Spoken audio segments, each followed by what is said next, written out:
Supuesta calma se percibe en esta Tierra Santa.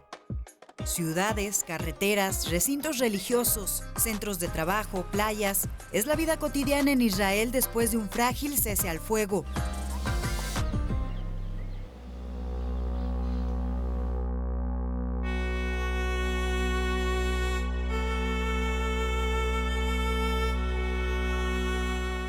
Pero al sur, las huellas de la barbarie permanecen intactas.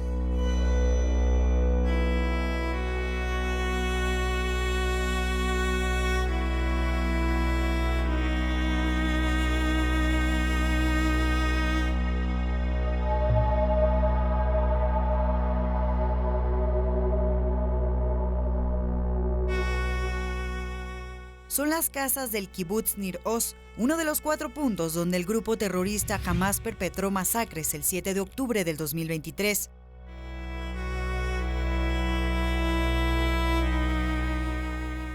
Desde el lugar, Ronnie Kaplan, portavoz de las Fuerzas de Defensa de Israel, recuerda lo ocurrido aquel día. Ingresan a las 6:29 de la mañana por este portón que ustedes ven aquí, la primera ola de terroristas. 140 son los terroristas Nujba, es decir, las fuerzas especiales de Hamás. Nosotros tenemos 41 kilómetros de frontera de norte a sur con la Franja de Gaza. Y los terroristas el día 7 de octubre ingresaron por 114 puntos distintos en la verja de seguridad. El Kibutz Nir Oz fue uno de los lugares más golpeados. A mi espalda, una de las casas de este Kibutz Nir Oz en Israel, de los que fueron atacados por el grupo Hamás hace más de 2 años, el 7 de octubre del 2023. En este kibutz, 117 personas fueron secuestradas o asesinadas por este grupo Hamás. La Franja de Gaza está ubicada a 1.5 kilómetros de este kibutz. 2 años después, mientras recorríamos el lugar, escuchamos más de 10 detonaciones. Según el acuerdo de cese-al-fuego, nuestras fuerzas pueden actuar desde la línea amarilla hacia el este, es decir, hacia esta misma verja que tiene 41 kilómetros. Y lo están haciendo intentando de destruir infraestructura de túneles y otras infraestructuras terroristas. Acuerdo de cese al fuego que asegura no ha respetado jamás. Aún no entrega todos los cuerpos de los rehenes secuestrados. Y según el acuerdo también, Hamás es responsable de devolver a todos y cada uno de nuestros secuestrados. Hamás ha violado este acuerdo de forma recurrente, pero las Fuerzas de Defensa de Israel están absolutamente comprometidas con el cumplimiento del acuerdo. A solo 3 kilómetros hay más huellas de la masacre.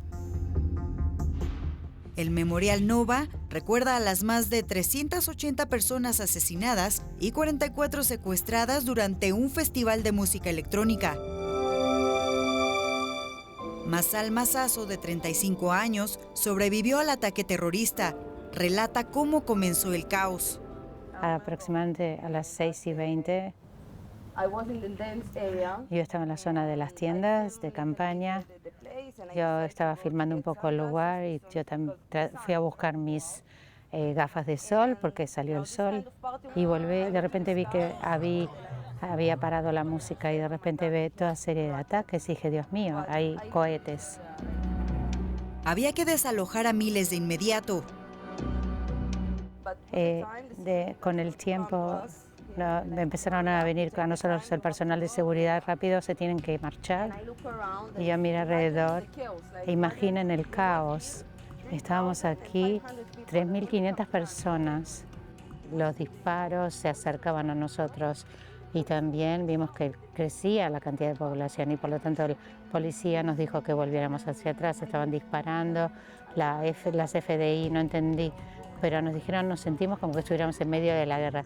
Comenzamos a ver que habían unos 10 terroristas, vimos que estaban disparando con RPG y de armas, fusiles muy potentes, pueden ver en el video. Masal buscó refugiarse con 2 amigos, Ohaya y Daniel. Las balas venían de todas direcciones, también granadas. Si no tenían suerte, sin duda lo que hacían con granadas, tiraban por debajo del vehículo y matando a la persona que estaba debajo. Nosotros corríamos de un coche a otro. Relata que fue golpeada en la nuca con un arma y comenzó a sangrar.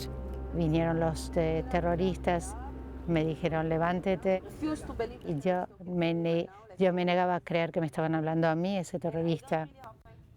Y por lo tanto no tuve tiempo para pensar y lo que hice fue tener mis manos detrás del cuello. Fingió estar muerta ante los terroristas. Yo sostuve mi respiración y uno vino hacia mí, me miró, me tocó el rostro y pensó que estaba muerta y se fueron, se marchó. El terrorista estaba convencido que toda la sangre provenía de mi cabeza. Si no fuera por mi sangre, mi mano, media cabeza hubiese sido cortada. Masal perdió la conciencia por 2 horas. Cuando despertó, sus amigos estaban a su lado, muertos.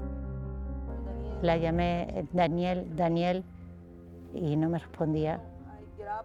Me levanté un poquito y de repente la vi muerta, miré a la derecha y estaba Yohai, mi otro amigo, y lo vi también muerto. Pidió a Dios sobrevivir.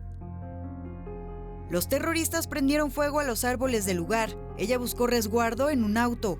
Fueron 4 horas más de angustia al escuchar a los terroristas. Disparaban, entraban y salían del lugar. Hacia las 3 de la tarde, un ángel llamado Itai abrió el vehículo. Yo recuerdo que miré hacia arriba y mi cara estaba en el suelo y vi sangre en mi brazo. Era alguien de la fiesta también. Masal siguió en shock durante los 4 meses siguientes. Hoy considera que al mundo se le olvidó esta masacre. Los llamas a esos terroristas combatientes de la libertad y son los soldados de los palestinos. No separan el hecho que nosotros, las personas que estaban ahí, querían simplemente asesinarnos si tuviesen la oportunidad de hacerlo. En el Memorial Nova permanecen las imágenes de cientos de personas asesinadas y secuestradas. Entre ellas, la de Orión Hernández, franco-mexicano, que fue tomado como rehén por Hamás. Fue asesinado ese mismo día. Su cuerpo fue recuperado por el ejército israelí en mayo del 2024. En el lugar permanecen también los espacios donde los asistentes al festival trataron de ocultarse.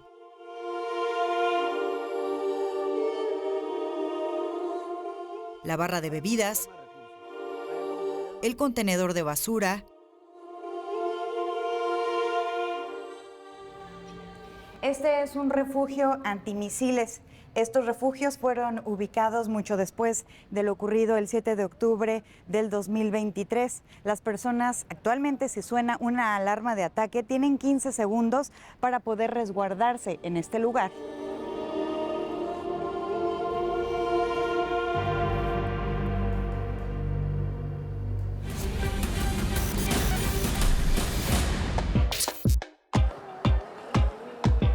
Desde Jerusalén, Yoram Cohen, funcionario del Ministerio de Asuntos Exteriores, rechaza la acusación de que Israel es genocida. Pienso que un poco decepcionado cuando califiquen lo que sucedió en la Franja de Gaza como genocidio. Fue una guerra provocada por Hamás, provocada por los palestinos, que ha causado mucho sufrimiento tanto en el lado israelí como en el lado palestino. Ahora, con el cese al fuego, esperan ser escuchados y comprendidos en México y el mundo.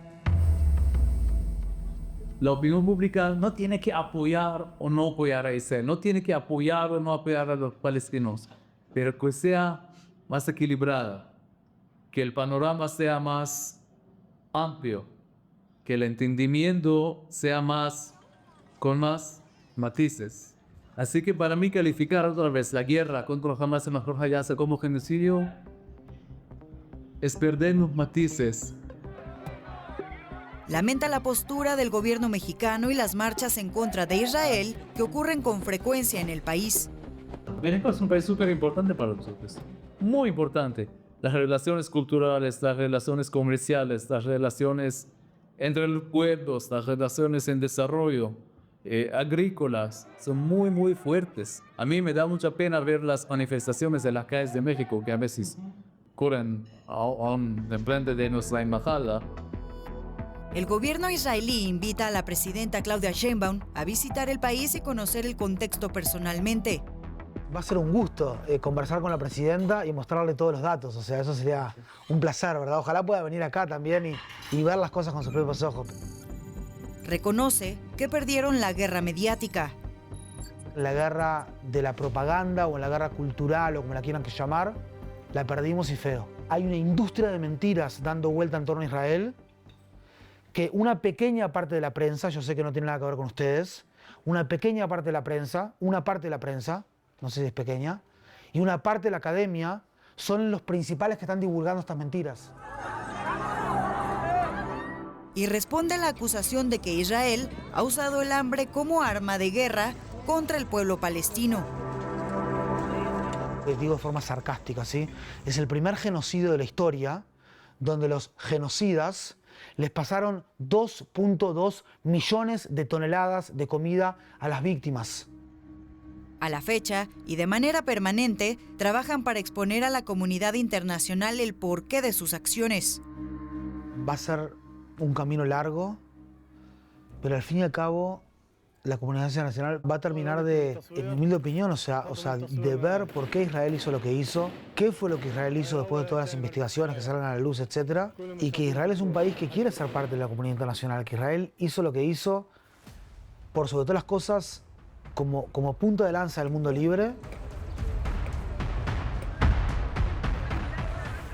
Desde el 7 de octubre del 2023, en más de 2 años de guerra, han muerto más de 1.219 israelíes civiles y 67.000 palestinos.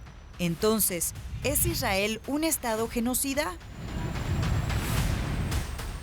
Si quisiera hacer un genocidio en Gaza, ¿cuánto tiempo le tardaría hacerlo? ¿Una noche? ¿Un día?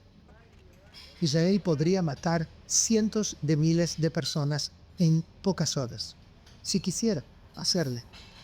Esto es una tragedia terrible, porque la población civil de Gaza es rehén de un grupo terrorista.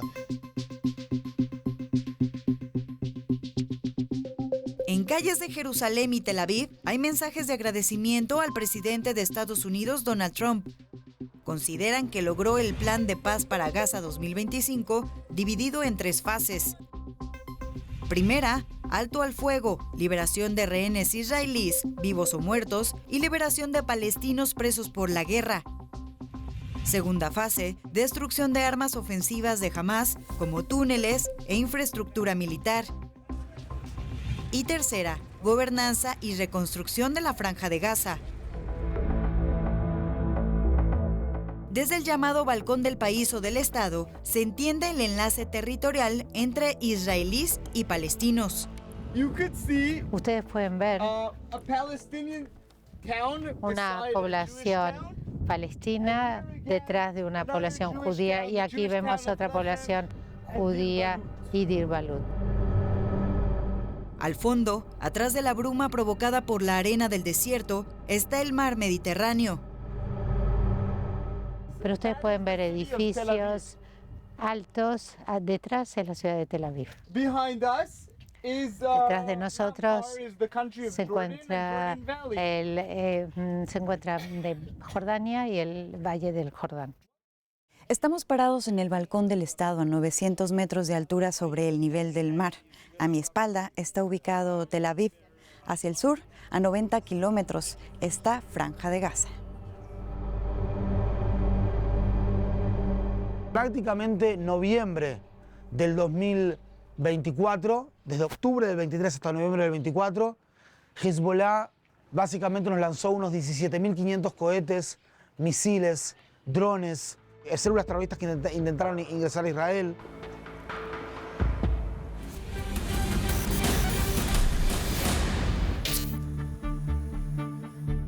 Al norte de Israel hay otro frente de guerra. Hidi Harari, representante del Centro de Educación e Investigación ALMA, considera que aún no se puede hablar de paz con Hezbollah en Líbano y con Siria. No estamos hablando de paz, Es demasiado temprano hablar de paz de ambos lados. Pero si logramos hablar que tenemos intereses mutuos que queremos desarrollarlos y adelantarlos, creo que tenemos una grande oportunidad. También rechaza que Israel sea un país bélico. No estamos buscando la guerra y no estamos... Un pueblo que ha pasado el genocidio en Europa no puede hacer genocidio a otro pueblo. Afirma que su gobierno no ha comunicado adecuadamente la información del ataque terrorista perpetrado por Hamás. Considera necesario difundir los videos grabados por los propios terroristas, mientras masacraban a bebés, niños, mujeres y adultos mayores. No tenemos buenas relaciones públicas y no hablamos bastante. Siempre creemos, bueno, no vamos a contar a nadie, no les vamos a mostrar a nadie cómo comportaron esas bestias del Hamás quemando bebés en el horno. Bueno, claro que nadie no lo quiere ver. Pero para mostrar que nosotros no empezamos esta guerra y que nosotros no tratamos gente así, sí que yo creo que se tiene que mostrar al mundo lo que pasó.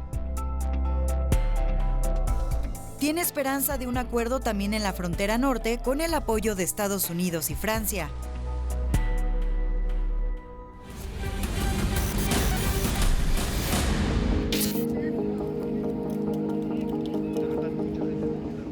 Héctor Wesberger es un mexicano judío y trabaja como guía en el Museo del Holocausto en Jerusalén. La política de los alemanes era primero marcar a los judíos, separarlos, segregarlos de la población y encerrarlos en guetos para luego transportarlos. Nos guía entre las 9 galerías que relatan la historia judía desde antes del nazismo hasta su liberación y creación del Estado de Israel. Línea del tiempo que incluye los 6 millones de judíos asesinados por los nazis y sus colaboradores durante la Segunda Guerra Mundial de 1939 a 1945.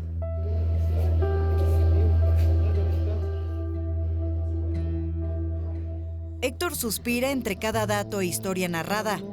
Tiene su narrativa con la que trata de...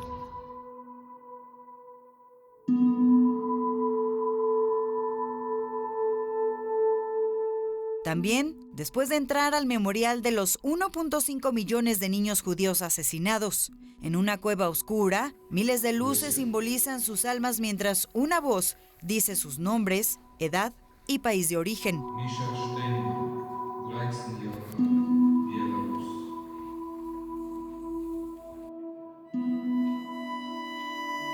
Héctor revela que su padre emigró a México para huir de los nazis. Mi padre estuvo del pueblo en Eslovaquia en el que nació, llegó a Majdanek, después estuvo en Auschwitz, después llegó al gueto de Varsovia después de la rebelión, a limpiar los destrozos del gueto de Varsovia y acabó en uno de los campos en Múnich, en la zona de Múnich. Héctor no quiere debatir sobre la guerra. Su esperanza es que un día la humanidad tenga paz. El mismo mensaje que se tiene que dar a la humanidad al final. No hay un mensaje diferente para el no judío sino para el ser humano, a final de cuentas, que cuando nos respetemos y aprendemos a ver que hay otra persona igual que nosotros, que también tiene sus aspectos, sus deseos, sus ambiciones, y los respetemos, vamos a poder vivir mejor.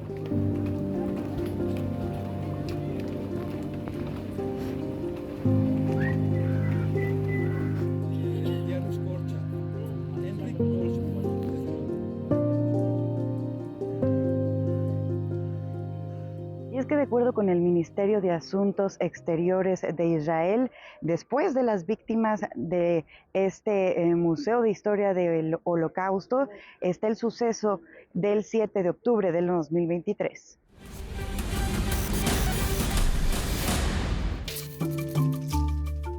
Como una postal para un viajero, la luna ilumina Jerusalén. Damián Kimmel, guía e historiador, explica brevemente su historia. Cada vez que un imperio venía a este lugar, naturalmente conquistaba, había una conquista y los muros se derribaban. Luego el imperio que había conquistado el lugar iba a reconstruir los muros nuevamente para poder defenderse. La ciudad vieja aguarda por el regreso de miles de miradas. Jerusalén en Israel es el corazón espiritual de 3.000 millones de personas en todo el mundo. Hoy, las calles lucen casi vacías.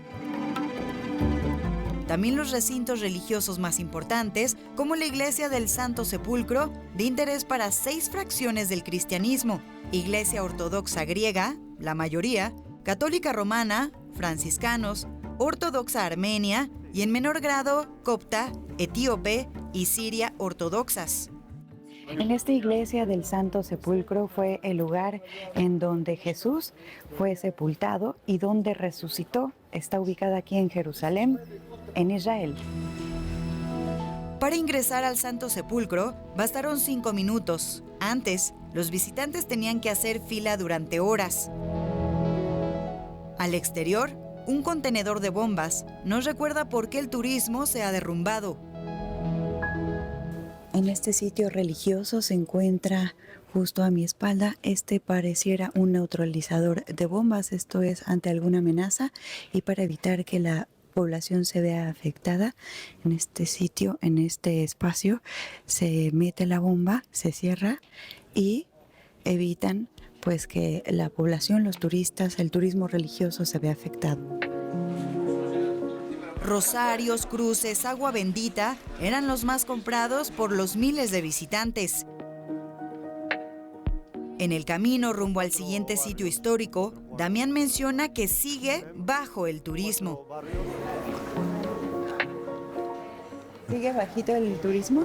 Sí, va, digamos, asomando cabeza. Si Dios quiere, si va a estar tranquilo, va a volver. Porque la gente siempre quiere venir acá, ¿no? Turismo religioso, ¿no?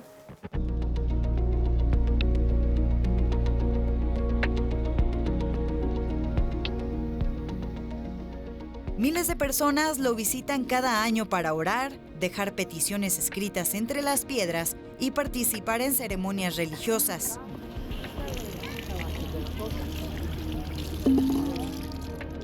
También es un lugar de peregrinaje clave para turistas, líderes mundiales y figuras de todas las religiones. Es el Muro de los Lamentos, está a mi espalda, el lugar más importante, santísimo para los judíos. Del lado izquierdo se ubican los caballeros, del lado derecho las mujeres, y justo este sitio poco a poco se recupera en su turismo religioso que ha bajado ante el conflicto bélico. Este lugar permanece abierto las 24 horas todos los días del año. La entrada es gratuita, siempre bajo un fuerte dispositivo de seguridad. Aquí no permiten acceso a videocámaras profesionales.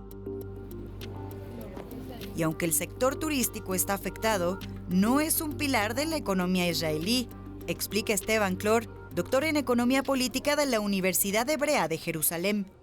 El sector turismo desapareció durante la guerra. O sea, la gente casi que dejó de venir. ¿Por qué no se notó eso tanto en la economía? Porque el sector turismo es cerca de un 3% del PBI de Israel. Es muy pequeño. Pero el conflicto bélico sí impactó la economía israelí. Y lo primero es que vemos una caída estrepitosa del PBI de un 20%. Fue un shock muy grande para la economía cuando empezó la guerra.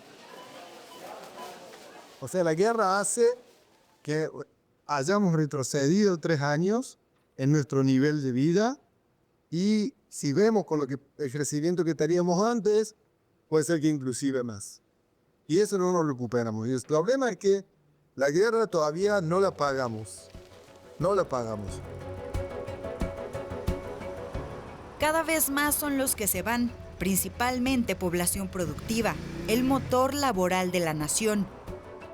Llegas casi a 90.000 personas que se van a ir del país. Y esta gente son gente que vive en ciudades que tienen un alto sector de población en el high-tech, etcétera, que son gente productiva, gente que necesitamos tanto para el mercado de trabajo como para los desafíos militares que tenemos.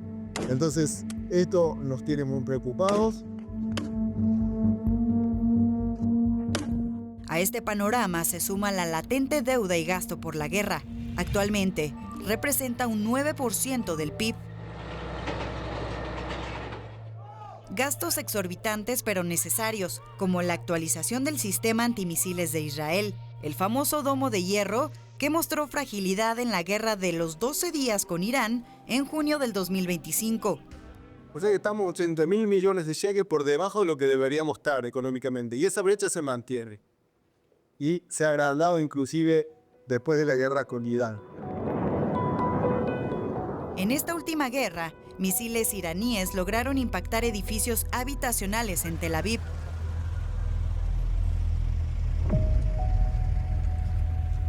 Estamos parados al exterior de los edificios que se vieron afectados por los misiles provenientes de Irán en junio del 2025 en esta guerra de los 12 días.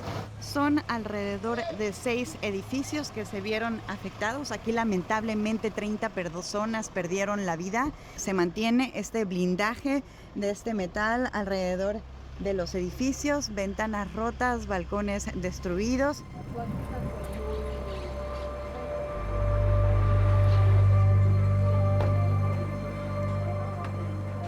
El domo de hierro será reforzado con una nueva tecnología de rayos láser, explica Claudia Perl, guía oficial del Centro Pérez para la Paz y la Innovación en Israel. También entraron drones y también entraron muchos misiles al mismo tiempo.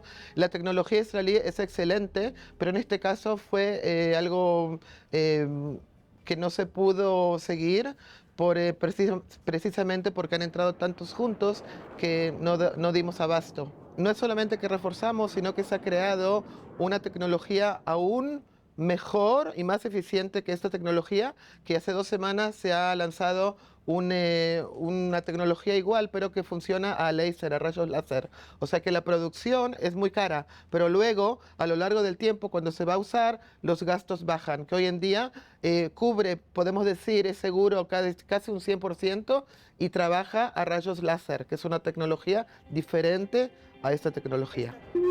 Agrega que el gobierno israelí trabaja en reforzar la tecnología en las fronteras.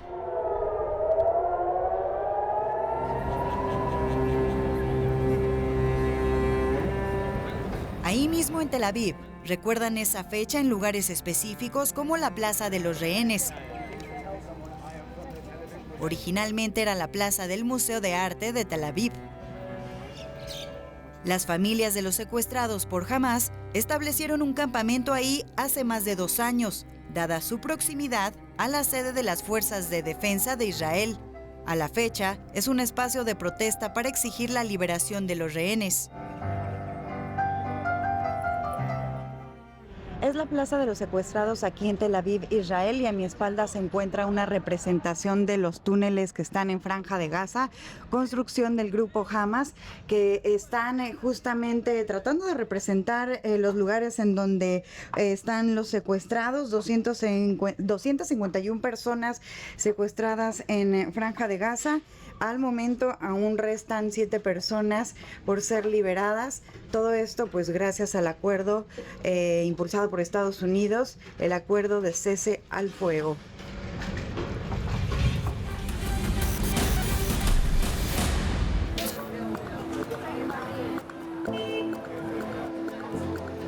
A 4 kilómetros de esta plaza, 15 minutos en auto, ocurre el Shabbat en Carmel. Carmel, uno de los mercados callejeros más famosos de Tel Aviv. En este lugar hay una alta afluencia de visitantes locales, pero también internacionales.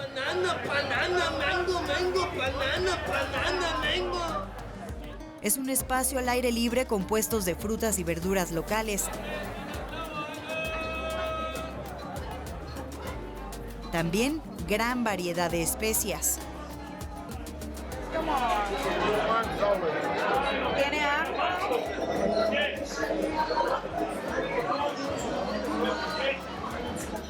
Además, venden platillos como sabish, falafel, burecas o baklava. Comida recién hecha, bebidas y postres para degustar.